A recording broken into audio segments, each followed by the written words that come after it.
Il y a les haut-parleurs et les beaux-parleurs. Est-ce qu'ils peuvent se transformer en écouteurs? Mais ils n'entendent pas. S'il vous plaît, au fond de la salle, s'il vous plaît, les beaux-parleurs se transforment en bel écouteurs. Merci.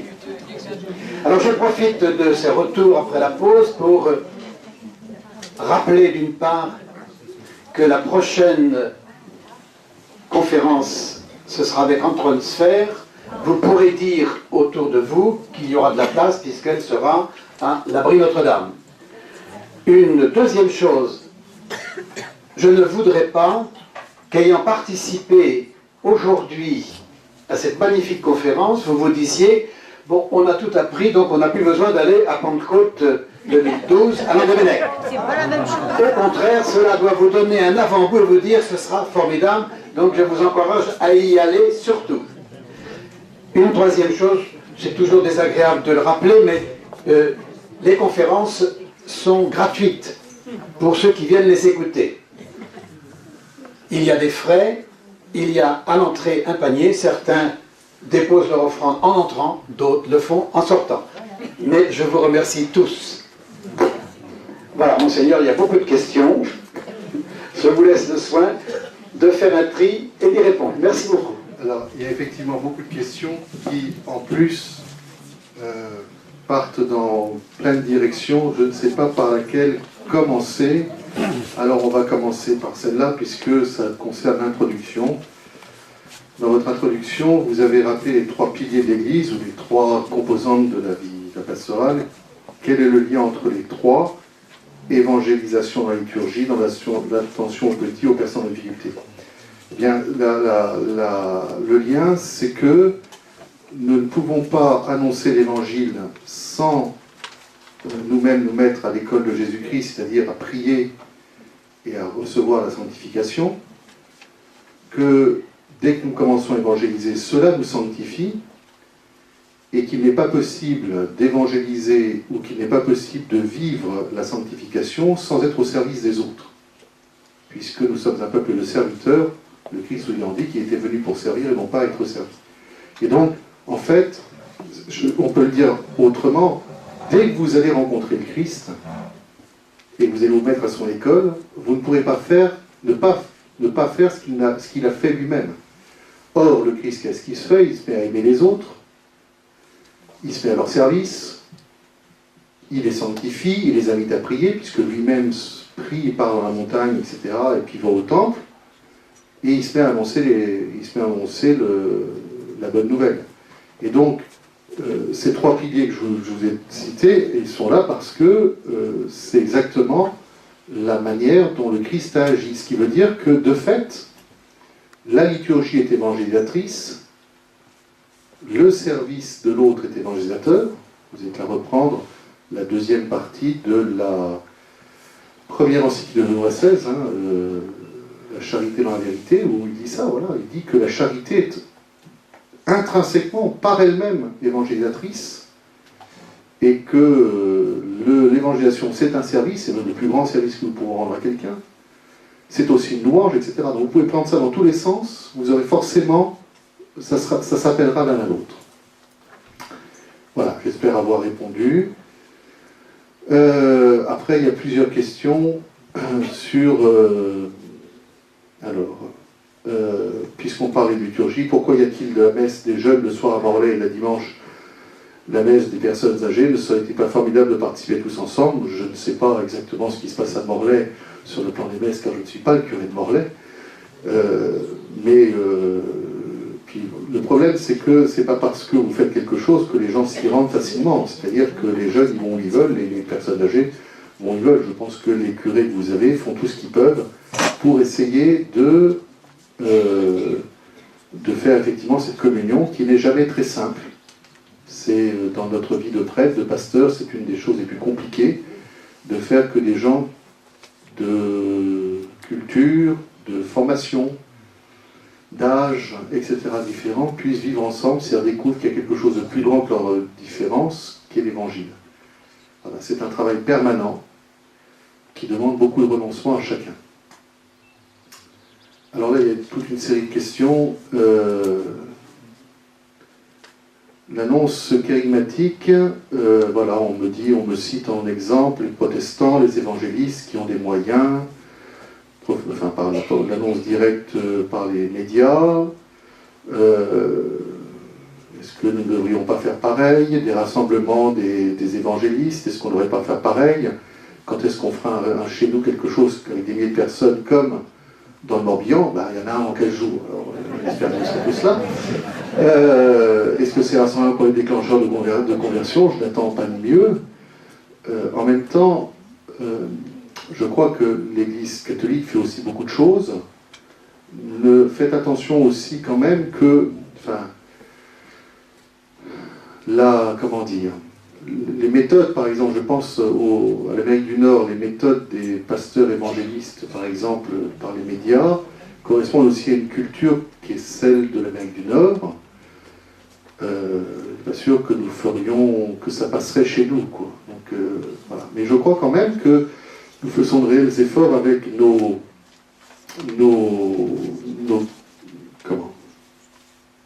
catéos ou nos radios chrétiennes. Mais maintenant, on peut toujours faire plus et mieux. Et c'est vrai que les chrétiens sont censés s'appeler à améliorer tout cela. Dimanche prochain, ce sera la journée mondiale de prière et de soutien aux moyens de communication sociaux dans l'Église. Et donc, j'espère que vous entrerez dans cette logique. On nous parle aussi de la ferveur de nos liturgies.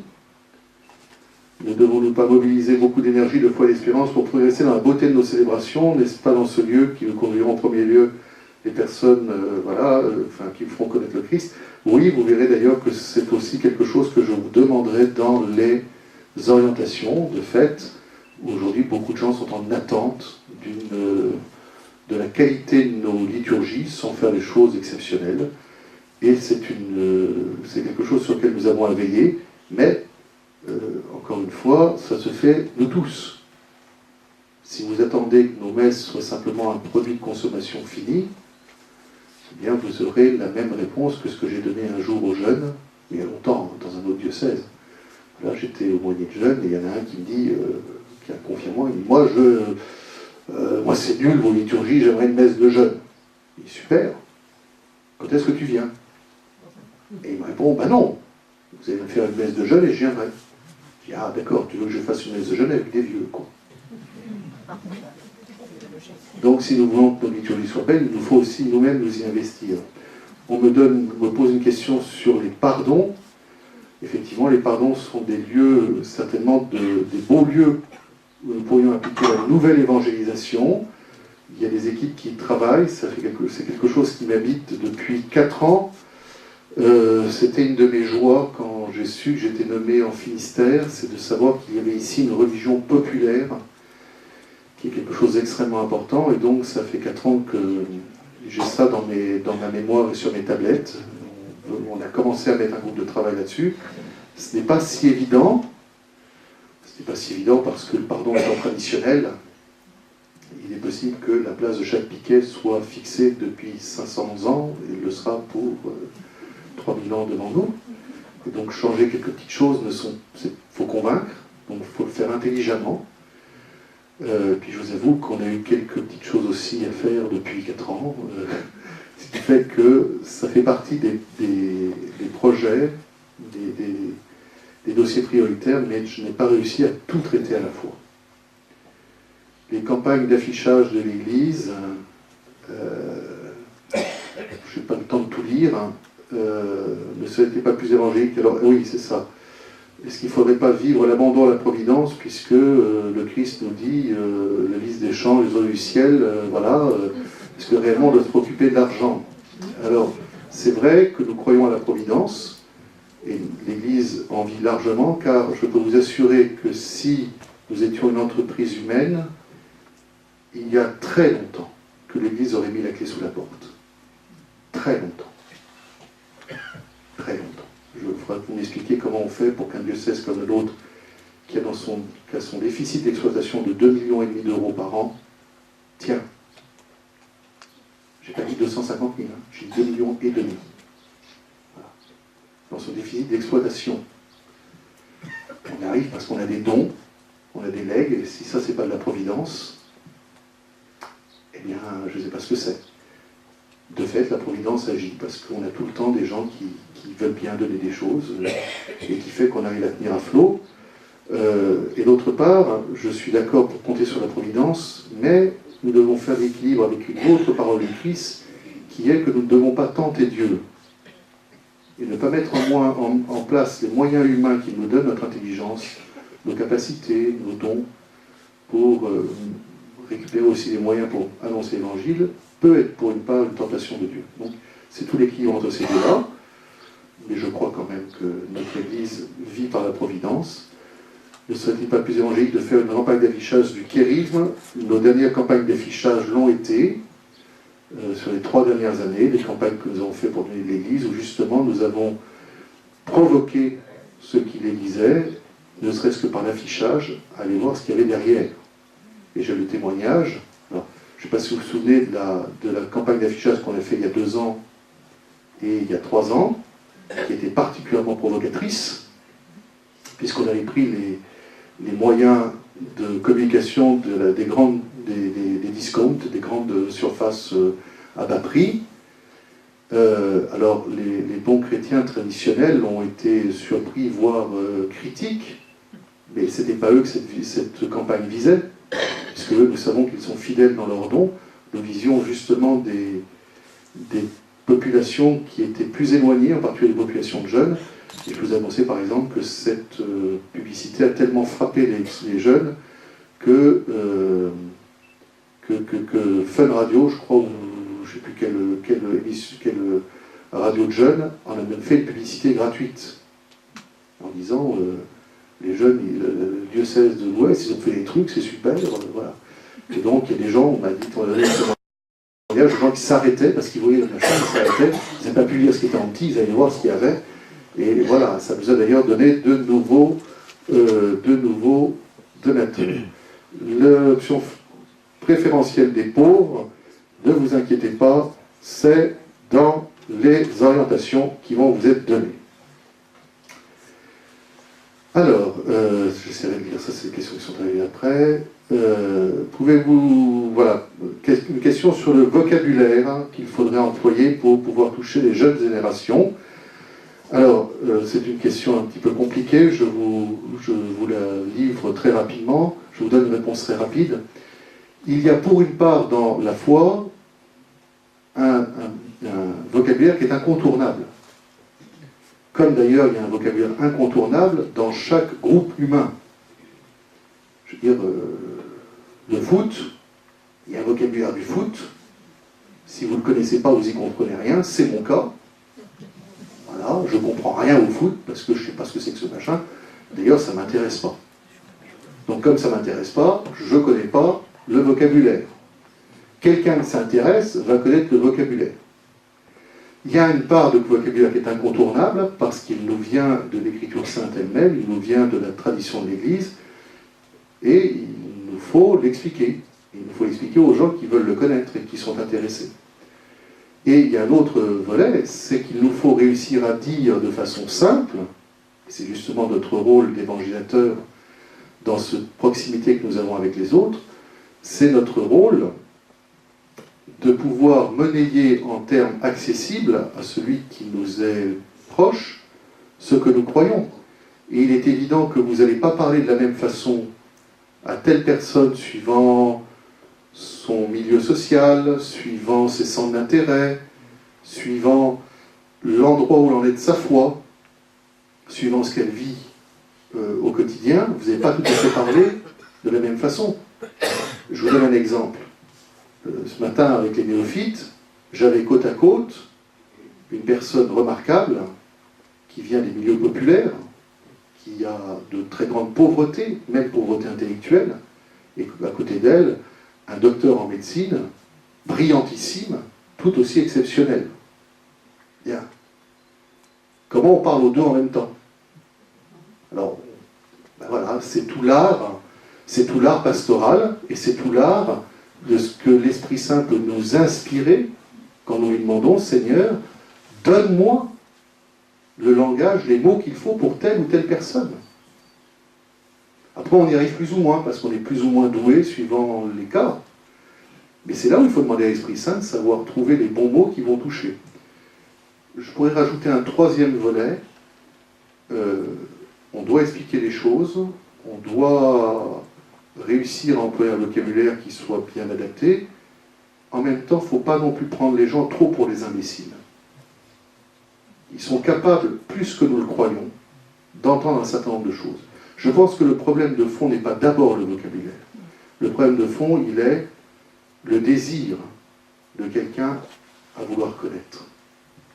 Et c'est ça tout le problème. C'est ça tout l'enjeu. Quelqu'un qui veut connaître, il va poser pourquoi. On va lui expliquer, on va prendre le temps.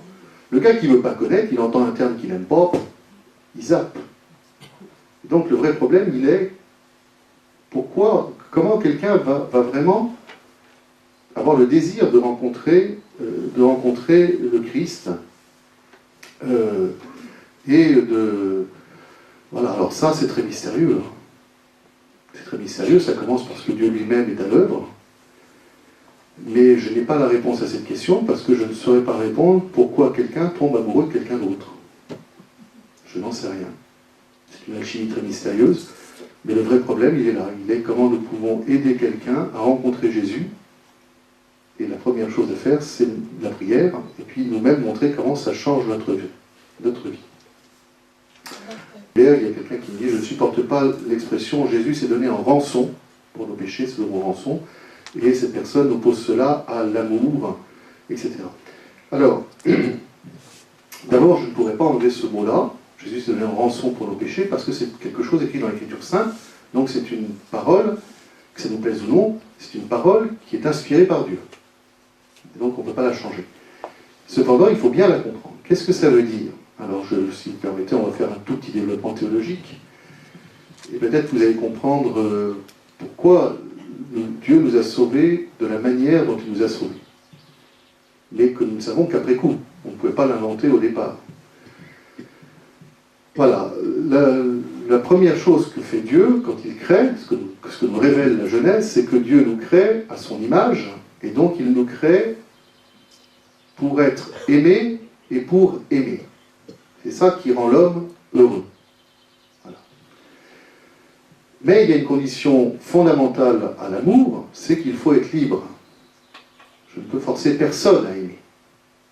Et c'est donc toute l'histoire d'Adam et Ève avec cette mise à l'épreuve, qui est symbolisée par cet arbre qu'il ne devait pas toucher, c'est est-ce que tu préfères, dit Dieu, tu me préfères à moi et me fais confiance, ou est-ce que tu préfères une créature? Ben, vous savez, et Dieu est obligé de faire ça. On ne peut pas obliger Adam et Ève à aimer. Et Adam et Ève, vous connaissez la réponse, ben, ils ont préféré autre chose que Dieu. Et comme Dieu, ben, il respecte leur liberté, il dit, ben, vous ne voulez pas être avec moi, ben, partez. Voilà, c'est la fin du paradis terrestre. Vous ne voulez pas être avec moi, puisque le bonheur de l'homme c'est avec Dieu, ben, partez. Sauf que Dieu promet qu'il va pas en rester là. Alors face à ça, Dieu, il a plusieurs options. Enfin, je vois ça de mon côté à moi. Je n'étais pas conseiller de Dieu, donc je ne peux pas vous dire, mais à ma petite fenêtre, je vous dis, Dieu, il a plusieurs options. Première option, il réduit tout à néant. Voilà, Adam et Ève, tout disparaît, et on recommence. Alors, non seulement c'est peut-être pas la meilleure image d'un Dieu Père et amour que tout remette à zéro dès que les choses ne vont pas, mais en plus, il y a toutes les chances que les mêmes causes donnant les mêmes effets, la création numéro 2 fasse la même chose. Deuxième option.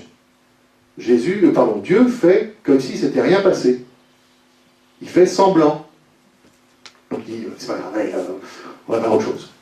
Le seul problème, c'est qu'à ce moment-là, ce refus de Dieu, il reste là. Il reste là, il est là, il est toujours là. On a beau le cacher, il sera toujours là. Ce qui veut dire que la création portera en elle quelque chose qui sera de l'ordre de ce refus et de façon permanente. Et donc, il y a la troisième option, c'est de racheter.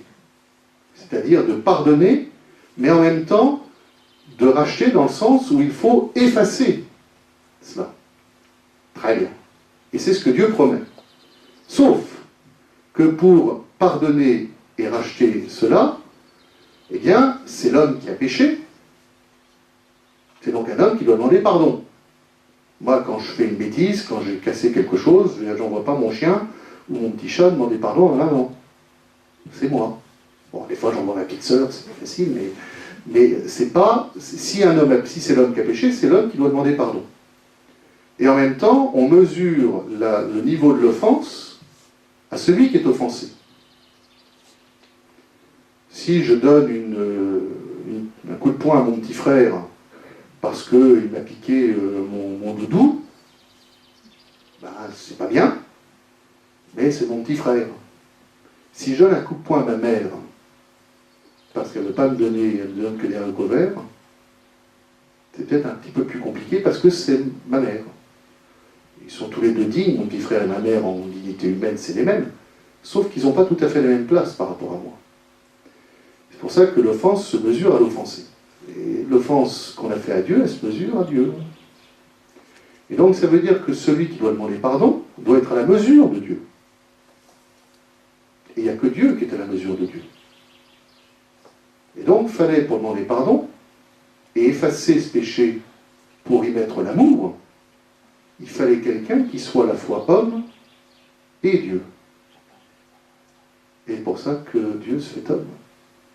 Alors ça, je vous le dis, maintenant on le sait parce que c'est ce qui est arrivé. Mais je peux vous assurer que le peuple hébreu avant ne l'avait même pas imaginé. Vous ne pouvez pas concevoir que le Messie serait Dieu lui-même. Nous, on le sait, et il n'y a que nous qui croyons ça. C'est impressionnant. Et donc, ce rachat du péché, de cette rançon, elle n'est pas parce que Dieu exigerait quelque chose en réparation comme une espèce de commerce. Ce qu'on appelle la rançon et le rachat du péché, c'est pas pour Dieu, c'est pour nous. C'est-à-dire, il fallait que nous-mêmes, nous rachetions. C'est comme ce que nous faisons dans notre vie humaine. Voilà, vous mesdames et vous messieurs qui avez des petits, vous devez savoir ça. Quand votre enfant fait une bêtise, il vous demande pardon. Vous lui pardonnez parce que vous êtes bon et qu'il est un bon petit. Mais vous savez très bien que pour que cette faute qu'il a faite soit en lui, pas seulement moralement, mais psychologiquement et spirituellement, dans son être, soit réellement effacée, il faut que lui-même pose un acte de rachat. Il faut que lui-même, il va avoir envie, mais qu'est-ce que je peux faire? Vous comprenez? Qu'est-ce que je peux faire? Je t'ai fait mal? On est tous comme ça. Et nous savons que si l'autre nous dit « Non, c'est pas grave, t'as rien à faire, allez, ça va bien. » On est face à ardoise. Ça crée chez nous une espèce de manque, ça crée chez nous une culpabilité, parce que nous n'avons pas pu, au moins symboliquement, rendre quelque chose, réparer ce que nous avions fait. Alors qu'est-ce qu'on va dire au petit? Bon, ben, puisque c'est ça, tu vas aller faire la vaisselle. Allez. Et puis au bout de 3 assiettes, il dit, c'est bon, tu peux aller jouer. Voilà, donc on a fait un acte symbolique. Mais l'enfant, grâce à ça, s'est racheté à ses propres yeux. Eh bien, c'est ça qui s'est passé dans la rançon et le rachat qu'effectue le Christ. Ce n'est pas parce que Dieu exige comme si c'était je ne sais pas quoi, moi, je sais pas quoi, une espèce de tyran. C'est que c'est nécessaire pour nous. Et que nous entrons justement dans cette image du Christ, nous mettons à la suite du Christ, qui lui, réellement a posé l'acte qui pouvait nous racheter de nos péchés. Parce qu'il est homme et Dieu. Voilà, je ne sais pas si j'ai réussi à vous expliquer ça, mais de fait, c'est une question fondamentale qu'il y a derrière ce titre et que nous ne pouvons pas évacuer comme ça. Faut-il envisager des temps de formation pour mener à bien l'évangélisation, la concrétiser face à des thèmes, les situations de souffrance, etc. Alors oui, il y a des formations, et vous verrez que ça fera partie aussi, que ce thème des formations feront partie des orientations, et donc j'espère que vous y rentrerez. Notre diocèse est un diocèse extrêmement riche qui a beaucoup d'atouts. Nous avons une capacité. Enfin, je suis émerveillé de ce qui existe dans notre diocèse au niveau formation. Tous les ans, on édite un tiré à part de l'Église en Finistère. Si vous regardez bien, c'est absolument fabuleux. Nous sommes enviés par la France entière. Pas tout à fait. Non, mais on a beaucoup de choses. Le problème que nous avons, frères et sœurs, c'est pas d'avoir des formations, c'est que des gens y aillent. Alors, je ne vais pas dire ça à vous, puisque vous êtes là ce soir. Mais voilà, moi je suis toujours un peu interrogatif face aux gens qui me disent « Oh, il faut les former, etc. Pas de formation », mais qui n'y viennent jamais. Qui n'y viennent jamais. Alors c'est vrai que la formation, ça demande du temps, ça demande que pendant qu'on fait ça, on ne regarde pas le match de foot à la télé ou Plus belle la vie, ou bien qu'on ne lit pas les petites annonces du journal qui sont particulièrement intéressantes pour la formation de notre humanité. C'est-à-dire qu'à un moment, nous décidons de le faire. Voilà. Bon. Alors par contre, nous pouvons effectivement toujours améliorer, on essaye, j'essaie même de mettre des moyens modernes pour que les gens se déplacent moins, mais ça coûte un peu de sous. D'où l'intérêt d'avoir un atelier de l'Église qui tient la route, pour que la Providence puisse agir. Vous voyez, tout ça, ça se tient. Et de fait, on a commencé dans notre diocèse, entre deux diocèses, entre le diocèse de Rennes et le diocèse de Quimper, nous avons commencé une formation depuis 2 ans, par visioconférence. C'est remarquable, ça permet de former plusieurs dizaines de personnes avec seulement 2 profs, en 4 lieux différents, en même temps. Voilà, moi j'aimerais bien faire plus.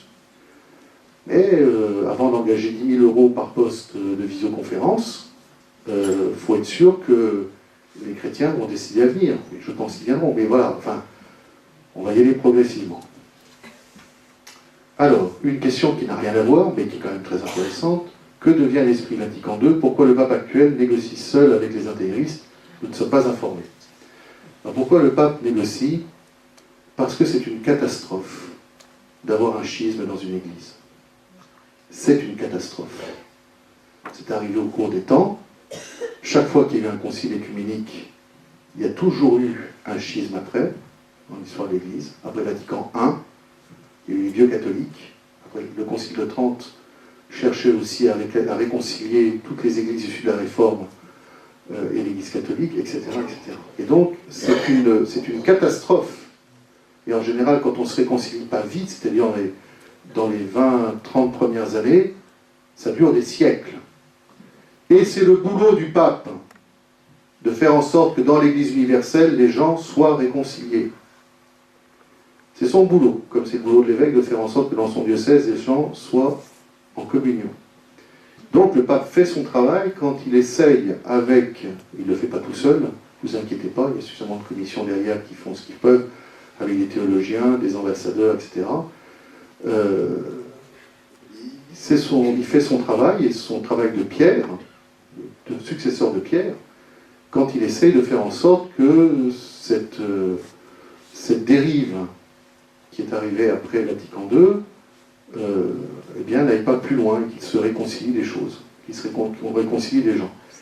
Avec le problème que les difficultés qu'il y a ne sont pas d'abord des difficultés liturgiques, c'est vraiment une difficulté sur ce qu'est l'Église, sur la conception de l'Église. Voilà, il semblerait que, contrairement à ce que nous pensions il y a peut-être un mois, on avait quand même très peur qu'il y ait une fin de non-recevoir, il y ait une petite ouverture. Là où je vous rassure, et je rassure la personne qui a posé la question, mais il faut lire ce que dit Benoît XVI. Il l'a dit en toutes les langues, je ne sais pas combien de fois, il n'est pas question de négocier Vatican II. C'est Benoît XVI qui dit que Vatican II est une boussole sûre pour l'Église du 3e millénaire. Je ne sais pas comment vous dire plus, que vous n'avez pas à avoir peur que Benoît XVI mette Vatican II aux orties. Il ne le veut pas, il en a été un des animateurs, il ne le veut pas, il l'a dit, Et c'est tellement évident qu'il faut arrêter de lui faire ce mauvais procès. Voilà. Par contre, c'est pas sûr qu'en face, tout le monde acceptera. Donc il est possible, probable, qu'une partie se réconciliera, il est probable qu'une partie ne voudra pas. Voilà. Parce que la fraternité Saint-Publice est extrêmement divisée. Extrêmement divisée. Ce serait intéressant que vous lisiez ce que Monseigneur Follet, le supérieur de cette communauté, a dit dans son message du Jeudi Saint à ses prêtres. Il a dit qu'il fallait qu'ils apprennent l'obéissance. Voilà. Et que chacun n'allait pas être individuel.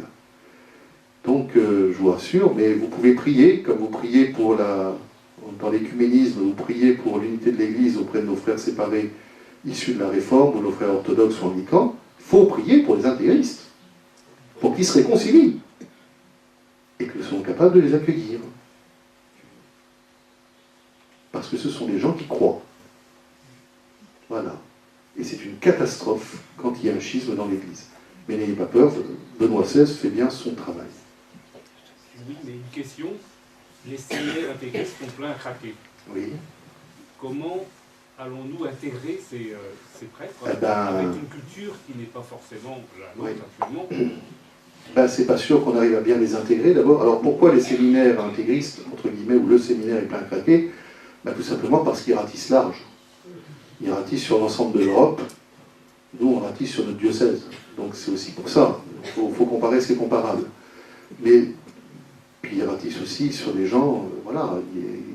C'est vrai que ça nous interroge. Qu'est-ce que des jeunes qui décident d'aller dans ce genre de mouvance attendent? C'est-à-dire quel manque, qu'est-ce qu'ils ne trouvent pas chez nous? Il y a des choses, il y a des choses négatives chez les intégristes, il y a des choses positives aussi. C'est-à-dire qu'est-ce qu'il y a en positif? C'est qu'est-ce que ça nous interroge nous, mais c'est vrai pour toutes les sectes aussi. C'est comment ça se fait que des gens y vont? Ça nous pose une question. Et alors si jamais il y avait un lien, une remise en communion, voilà, on le fait au cas par cas, comme on le fait déjà au cas par cas, c'est-à-dire qu'à chaque fois, un prêtre qui arrive quelque part, un prêtre ne peut pas arriver quelque part dans un diocèse, un jeune ne peut pas être ordonné dans un diocèse s'il n'est pas en communion avec l'évêque et avec l'Église universelle. Voilà, je suis parmi les pères de Saint-Jacques. Les pères de Saint-Jacques ne pourraient pas travailler dans notre diocèse s'ils n'étaient pas en communion avec l'évêque. Alors ne vous inquiétez pas, ils le sont. C'est génial. On vit des choses absolument fabuleuses. Voilà, mais ça ne serait pas possible autrement. Quand j'ai un prêtre, quand les prêtres fidei donum que nous recevons, on en a une dizaine dans le diocèse, qui sont ivoiriens, malgaches, polonais, etc., etc., s'ils n'étaient pas en communion, ou si je m'apercevais qu'à un moment ça n'allait pas, je les renverrai chez eux. Et on fera pareil, au cas par cas. Sauf que vous ne pouvez pas demander à ces gens-là de faire plus que nous. Nous aussi, nous avons à bouger. Nous aussi, nous avons à accueillir, si on veut qu'ils accueillent. Et on ne peut pas non plus leur demander du jour au lendemain d'être arrivés avant d'être partis. Il faut leur permettre aussi de progresser, quoi. Et donc ça va être un véritable défi. Là, on n'y est pas encore. Mais c'est un vrai souci, c'est un véritable souci. Parce que vous avez aussi des gens qui savent très bien utiliser les tenues camouflées. Je sais. Voilà. Donc vous prierez pour vos évêques qui essaient de faire ce qu'ils peuvent, eux aussi. Comment comprendre la parole de Jésus? Sans moi, vous ne pourrez rien faire, quand on sait que la foi est un don de Dieu, élu ou pas élu. Alors, je ne suis pas sûr d'avoir compris toute la question. Ce que le Christ dit là, c'est en fait relativement facile à comprendre. Dieu est le bien absolu. Il est l'amour absolu, qui est le bien absolu, qui est la vérité absolue, qui est le beau absolu, voilà. Dieu est le bien absolu, ce qui veut dire qu'il ne peut pas y avoir une parcelle de bien sur cette terre qui ne vienne pas de lui, qui ne soit pas une participation de ce bien qu'il est, lui, dans son être. Vous me suivez? Et donc, une question qui s'est rapidement posée au début de l'Église, et que saint Augustin a beaucoup contre lequel Saint Augustin a beaucoup travaillé, contre lequel il s'est beaucoup opposé, parce que ça donnait une hérésie, c'était: sommes-nous capables, par nous-mêmes, par nos propres forces humaines, sans la grâce de Dieu, de faire le bien? Alors quand on parle de bien, c'est un bien en vue de la sanctification, en vue de la vie éternelle.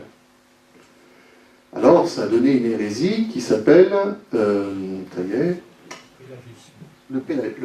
voilà, c'était Pélage, Pélage qui était un évêque, si je me souviens bien. Vous voyez, tous les évêques, il y a des évêques qui peuvent dire des bêtises. Il y a Pélage qui disait: non, non, oui, oui, on peut tout à fait y arriver. Et Augustin va dire: non, on ne peut pas. Alors après, Pélage va aller plus loin, ils vont discuter, ils vont dire: on peut pas faire un bien par nous-mêmes en vue de la vie éternelle, sauf le début de la foi. Et l'Église va dire: non, même le début de la foi est un don. C'est-à-dire que tout ce qui est bon en nous vient de Dieu, puisqu'il est le bien absolu. Alors ce don, ce bien, il est offert à tout le monde. Par quel moyen? On pourrait faire une conférence rien que là-dessus.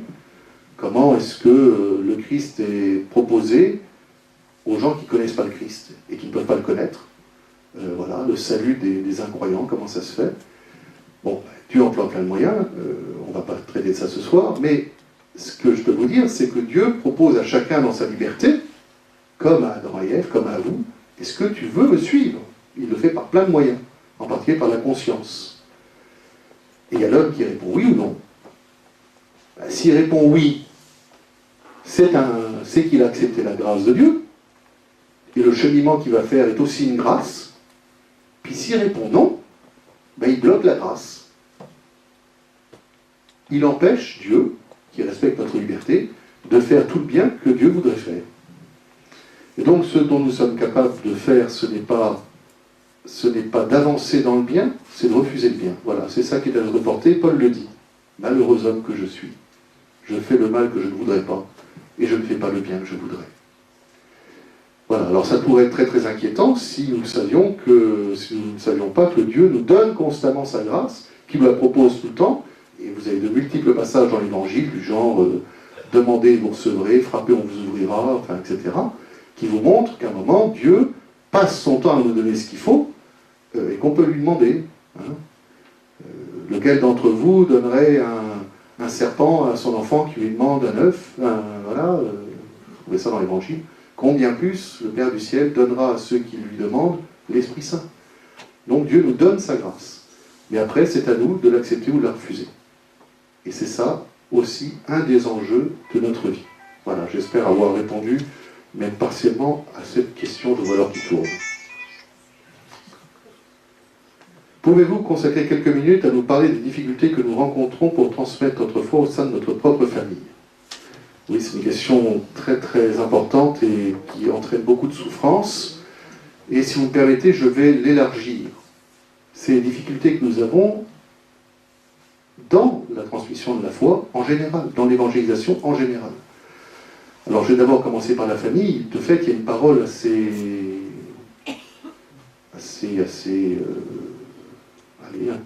interrogeante de Jésus, et qu'il a connu lui-même, qui dit: nul n'est prophète en sa famille, dans son propre pays. Il l'a connu lui-même.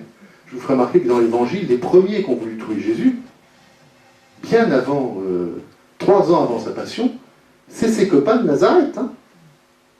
Parce qu'il va à Nazareth et il dit, il lit la livre Isaïe, et il dit: voilà, ça se fait aujourd'hui, une année de bienfait, etc. Ça se fait aujourd'hui. Et puis il commence à causer, et puis tout le monde est en admiration. Puis à un moment, il y en a qui disent: ouais, bon, on le connaît bien ce gars-là quand même, c'est le fils de Marie et de Joseph. Ils ne savent pas très bien comment il est venu quand même.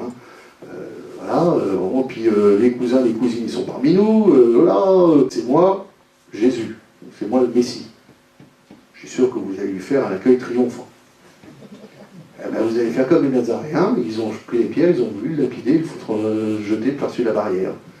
Voilà, parce que c'est tellement énorme, on connaît tellement l'autre que c'est difficile, on le connaît avec ses limites, pour nous, pas pour Jésus, et pour nous, voilà. Donc il y a les gens de notre famille ont beau jeu de nous dire: tu nous prêches la bonne parole, mais toi-même, si tu changeais ta vie, ce serait mieux, enfin, etc., etc. Donc on connaît tous ces pièges-là. Et c'est vrai que parfois, nous ne sommes pas, pour tout, les meilleurs évangélisateurs. Mais pour un certain nombre de choses, si. Et les parents sont les premiers évangélisateurs de leurs enfants. Et ça marche bien quand même. Pendant un temps. Pendant un temps. Après, ils deviennent libres. Le vrai problème de l'éducation, vous le savez mieux que moi, c'est l'éducation à la liberté. Voilà. Et on pourrait faire une conférence entière sur ce que c'est que la liberté. C'est-à-dire ne jamais être empêché de choisir ce qui est bon. C'est ça la définition de la liberté. Et ce qui nous empêche de choisir ce qui est bon, c'est le mal. Et donc, voilà, il y a ça. Mais plus profondément, si j'élargis, nous tombons là dans un mystère. Vraiment dans un mystère. Je vous l'explique rapidement. Je reprends le prologue de Saint Jean, chapitre 1, vous connaissez par cœur. Voilà, on dit, on parle du Verbe, le Verbe s'est fait chair, et Jean dit, il est venu chez les siens, c'est nous, les siens, pas seulement les gars de Nazareth, et les siens ne l'ont pas reconnu. Il y a ce mystère qui est incroyable. Nous sommes faits pour Dieu. Nous savons que c'est en Dieu que nous avons, enfin nous le savons. Dieu est notre bonheur, et pourtant l'homme est capable de refuser Dieu. Nous sommes faits pour le bien, puisque le bien c'est ce qui correspond à notre nature humaine, et nous sommes capables de refuser le bien. Pourquoi ? Et Jésus lui-même a été confronté à ce mystère du mal, et ce mystère de la liberté. Il y en a qui n'ont pas voulu. C'est impressionnant quand vous regardez, quand vous lisez le passage de la résurrection de Lazare. Rappelez, Lazare. Donc, Jésus fait un truc génial, il fait exprès de laisser mourir Lazare, il revivifie Lazare, au bout de 4 jours, il sort, et il y a les gars qui sont là, il y en a la moitié qui disent « Oh, c'est génial, jamais un homme n'a fait ça, c'est vraiment lui le Messie, etc. » Et puis il y a l'autre moitié qui a écouté exactement les mêmes paroles, qui a vu exactement la même chose, qui disent « Il ne faut pas seulement qu'on tue Jésus, il faut qu'on tue Lazare à nouveau. » Parce que c'est insupportable. Pourquoi ? Et là, c'est un vrai mystère. Et le Christ nous a prévenus de cela. Et donc, ce que je voudrais vous dire, dans le mode du témoignage, c'est que le fait que ce soit difficile, le fait que nous ne soyons pas reçus, le fait que nous soyons confrontés à la contradiction, à l'ironie, voire à la persécution, plus de 20 millions de chrétiens persécutés au XXe siècle. Plus de 20 millions. Et 20 millions actuellement. Ce n'est pas quelque chose de pas normal. Cette opposition est l'ambiance ordinaire de l'annonce de l'Évangile. Pourquoi je vous dis ça ? C'est parce que Jésus nous l'a dit. Le serviteur n'est pas au-dessus du maître. Ils m'ont persécuté, ils vous persécuteront. À cause de mon nom, vous serez haïs par les gens. Dans vos familles, vous serez divisés. Il y en aura 3 contre 2, 2 contre 3. La belle-fille contre la belle-mère contre la belle-fille. Le beau-père contre le beau-fils. C'est Jésus qui dit ça. Donc, arrêtons de croire que c'est affreux et que notre temps est pire que ce qu'il y avait avant. Il n'est ni pire ni meilleur qu'il y a 200 ou 300 ans. Les conditions sont différentes, c'est tout. Et ça a toujours été compliqué, difficile pas compliqué, ça a toujours été difficile d'annoncer Jésus-Christ. Et ça a toujours déclenché l'opposition. Alors peut-être que les plus anciens parmi nous ont moins de souvenirs parce qu'ils ont vécu dans un Finistère qui était globalement chrétien et compagnie, et que c'était à peu près normal. Sauf que c'est exceptionnel. Et donc, la chose normale, c'est qu'on en prend plein la figure. Jésus nous l'a dit. Alors si on s'arrête là, on dit, oh Seigneur, vous êtes gentil, vous nous envoyez au casse-pipe. Non, parce que Jésus nous a dit autre chose. À la fin de ça, vous serez persécutés. Il dit, mais n'ayez pas peur, j'ai vaincu le monde. Je vous donnerai un esprit contre lequel personne ne pourra rien. Et donc, il nous dit, 1, vous serez persécutés, 2, n'ayez pas peur, je vous donnerai les moyens d'y arriver, et 3, il nous donne une autre méthode, il nous dit, priez pour ceux qui vous persécutent. Car si vous faites simplement du bien à ceux qui vous en font, que faites-vous de différent des païens ? Donc toi, tu aimeras ton ennemi, etc. Enfin, je ne vais pas vous relire tout l'évangile, hein. Vous allez le faire. Et donc, ce qui est intéressant, c'est que Jésus nous dit, c'est ça, c'est très mystérieux, mais c'est ça, c'est l'ambiance. N'ayez pas peur, je vous donnerai les moyens, et priez pour vos persécuteurs. Entre parenthèses, cette question qui m'est posée là est la question qui ressort majoritairement chez nos jeunes. Quand je les rencontre à Lourdes lors du pèlerinage, ou quand je rencontre les servants d'autel lors de leur pardon, ou des confirmants, c'est la première question. Qu'est-ce qu'on fait, Monseigneur, quand on est persécuté? Alors, ils n'emploient pas ce mot-là. Quand on se moque de nous parce qu'on a une croix, parce qu'on va faire notre confirmation, parce que ceci. C'est impressionnant la souffrance qu'il y a chez un certain nombre de nos jeunes, qui en plus sont cassés par des adultes. Voilà. Ben, faut leur apprendre. Il faut leur apprendre, et ça rejoint la formation, il faut leur apprendre à être missionnaire. Et c'est à mon avis une des raisons pour lesquelles le UCAT, le catéchisme résumé que Benoît XVI a fait l'an dernier pour les jeunes, mais quand on est vieux, on a le droit de le prendre, marche si bien. C'est que les jeunes retrouvent quelque chose qu'il y a eu tout au début de l'Église, qu'on appelle l'apologétique, c'est-à-dire des points de repère. Quand on est dans une ambiance chrétienne générale où qu'on a soi-même reçu une catéchèse de fond, il n'y en a pas trop besoin, ça vient tout seul.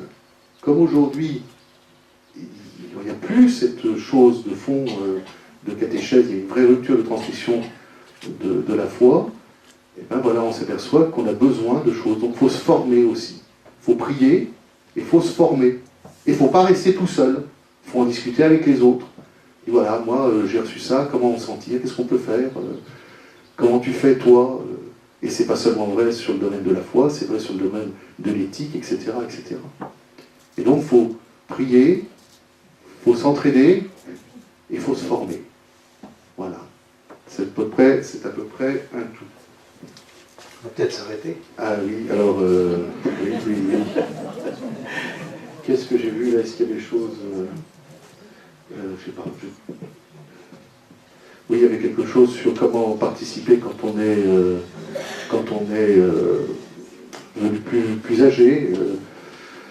Dans l'Église, eh ben voilà, moi je pense que quand même, quand on est âgé, il y a des choses qu'on peut faire, qu'on ne peut pas faire quand on est jeune, en particulier au niveau de la crédibilité de notre témoignage dans la fidélité au Christ. Dire à quelqu'un qui a 20 ans, enfin quand quelqu'un a 20 ans dit « moi je crois au Christ et je lui ai fidèle », un jeune peut dire, c'est surprenant, mais enfin, on verra bien dans 20 ans. Quand quelqu'un en a 90 et qui a été fidèle pendant 90 ans, on ne peut pas lui dire, là tu rigoles, quoi. On lui dit, ben voilà. Il y a une prière, il y a une sagesse qui viennent aussi de cela.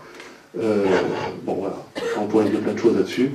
Le mariage homosexuel, qu'en pensez-vous? J'en pense que pense l'Église et ce qu'en ont pensé les évêques. Je vous invite à aller voir ce que nous disons sur le site de la conférence épiscopale. Et je vous avais d'ailleurs invité, il y a maintenant 2 mois et demi, à aller relire ce dossier que les évêques ont fait au mois d'octobre à propos des élections, et nous abordons ce sujet-là. Ce n'est pas les homosexuels qui sont un problème.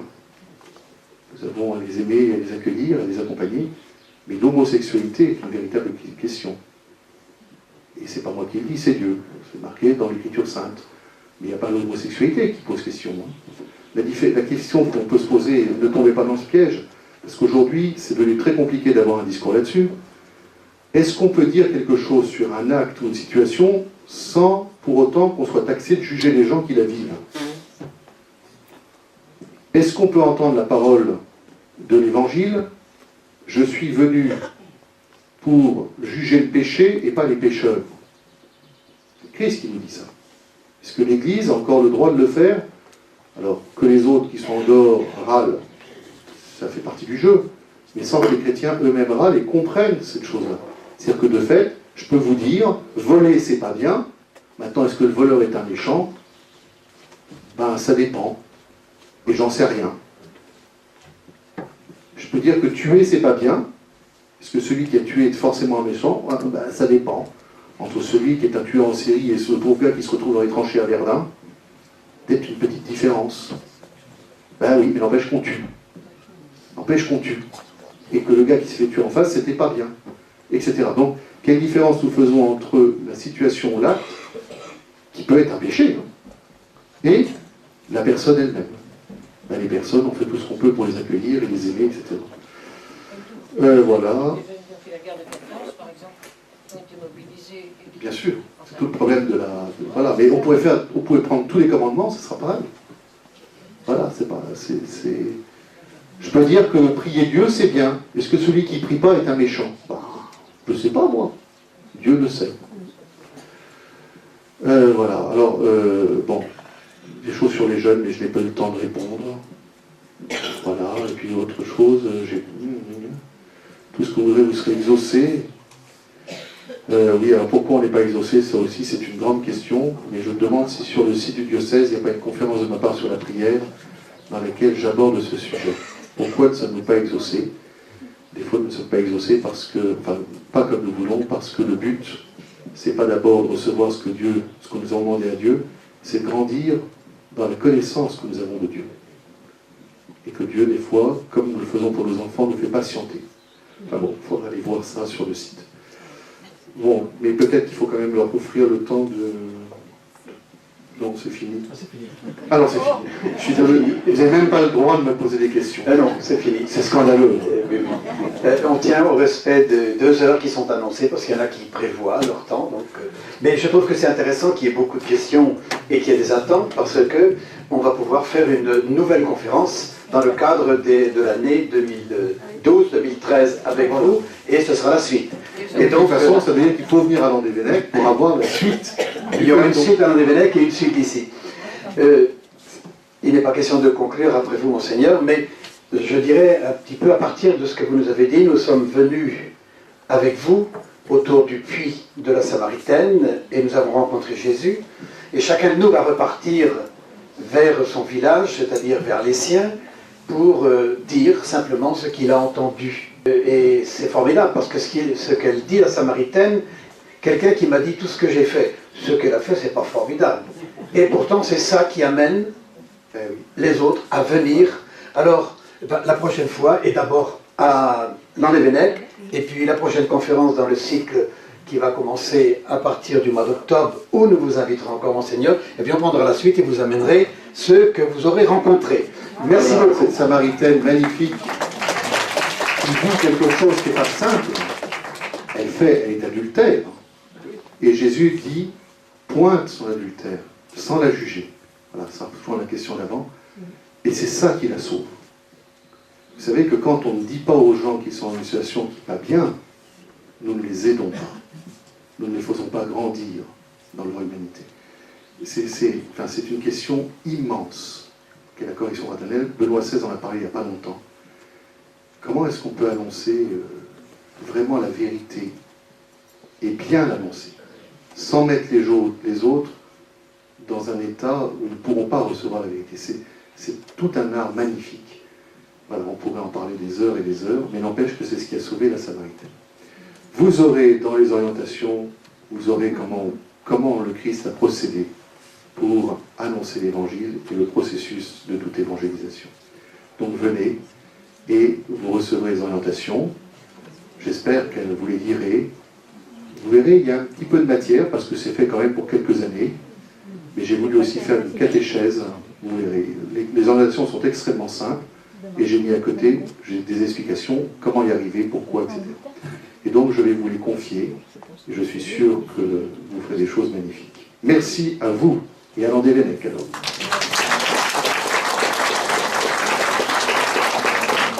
Merci beaucoup, Monseigneur.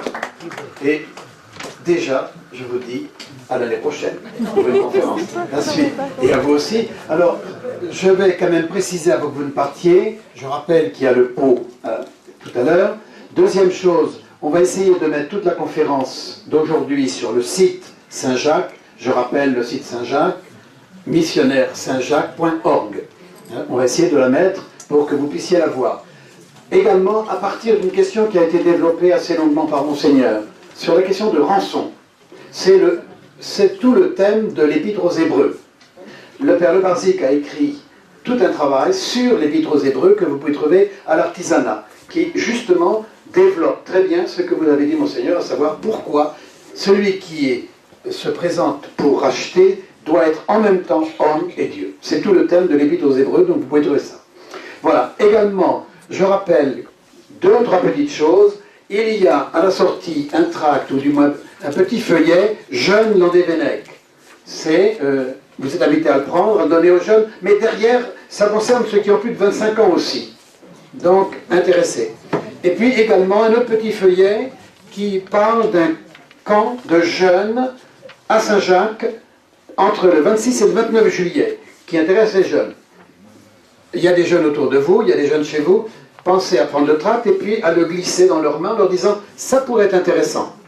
Parce que Saint-Jacques, c'est un lieu intéressant. Voilà, merci beaucoup. Et Merci de votre accueil. on se retrouve au cours.